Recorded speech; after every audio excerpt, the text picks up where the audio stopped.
दोस्तों, आज के इस वीडियो में हम आपको अजमेर शरीफ का पूरा इतिहास बताएंगे और साथ में ये भी बताएंगे कि अजमेर शरीफ, जो कि एक हिंदू राजा पृथ्वीराज चौहान का गढ़ था, वहां एक फकीर की दरगाह कैसे बन गई। दोस्तों, अजमेर में उस वक्त एक मंदिर हुआ करता था जो अजमेर का सबसे बड़ा मंदिर था और वह मंदिर सिर्फ राजाओं और रानियों की पूजा के लिए खास हुआ करता था।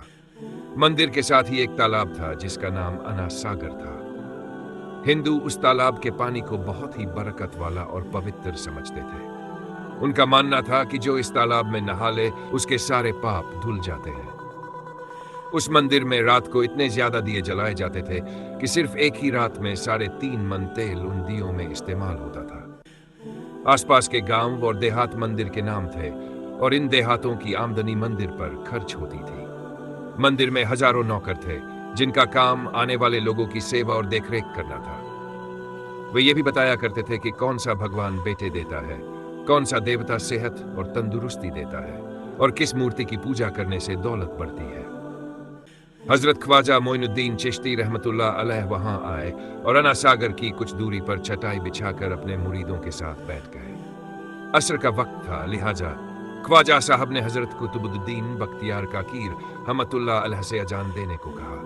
अजमेर में पहली बार अल्लाह की एकता और हजरत मोहम्मद सल्लल्लाहु अलैहि वसल्लम की रिसालत का ऐलान हुआ। अजान की आवाज सुनकर लोग हैरान हुए और अपने घरों से निकलकर देखने लगे।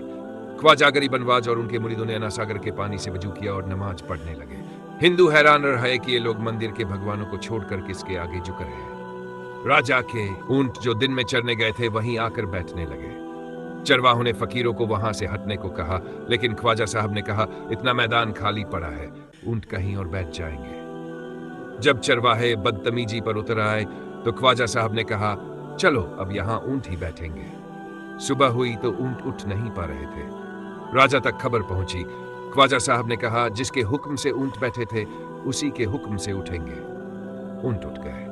इसके बाद अना सागर का पानी सूखने और फिर लौटने की घटना ने लोगों के दिलों में ख्वाजा साहब के प्रति श्रद्धा जगा दी। धीरे धीरे ख्वाजा गरीब नवाज के पास लोग आने लगे और सच्चाई जानकर इस्लाम कबूल करने लगे। इतिहास गवाह है कि ख्वाजा गरीब नवाज ने लाखों गैर मुसलमानों को इस्लाम की सच्चाई से रूबरू करवाया।